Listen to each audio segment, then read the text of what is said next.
Reservations, BC reservation will be increased based on caste census and BC commission report will within 6 months of assuming power, increasing BC reservation to 42% so and so. So, ఇది కాకుండా Mahatma Jyotiba Phule subplan ఇగో BC subplan Mahatma Jyotiba Phule BC subplan to be given statutory status and adopted funds in the first assembly session. మొదటి assembly సెషన్లోనే BC subplan చట్టం చేస్తామని Congress party ప్రభుత్వం తను అధికారంలోకి రావడం కంటే ముందు తన మేనిఫెస్టోలో పెట్టినటువంటి మాట. ఇది పేజ్ నెంబర్ 15లో పాయింట్ నెంబర్ వచ్చేసి 4వ పాయింట్గా మనం ఇక్కడ చూడొచ్చు.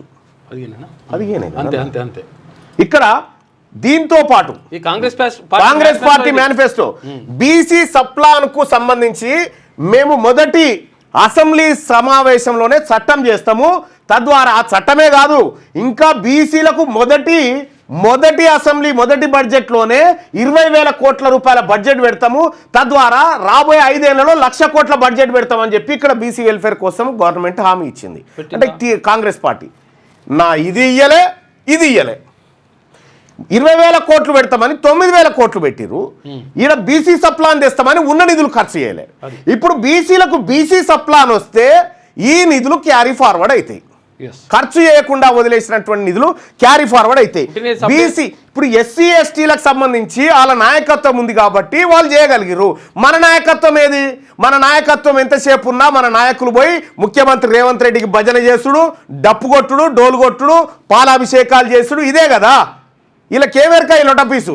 ఈ సప్లాన్ ఒకటి ఉంటుంది, బీసీల బతుకులు మారితే దీంతో వీళ్ళకి తెలియదు కదా. ఇక్కడ మనకు క్లియర్గా ఈ వేరియేషన్ కనిపిస్తుంది. మనకు ఇక్కడ బీసీల బతుకులకి ఇది మొత్తం బీసీలకు ఈ 10 ఏళ్లలో బీసీలకు పెట్టినటువంటి బడ్జెట్ 45,000 కోట్లు. 45,000 కోట్లలో ఖర్చు చేసింది 25,000 కోట్లు కూడా లేదు, 25,000 కోట్లు.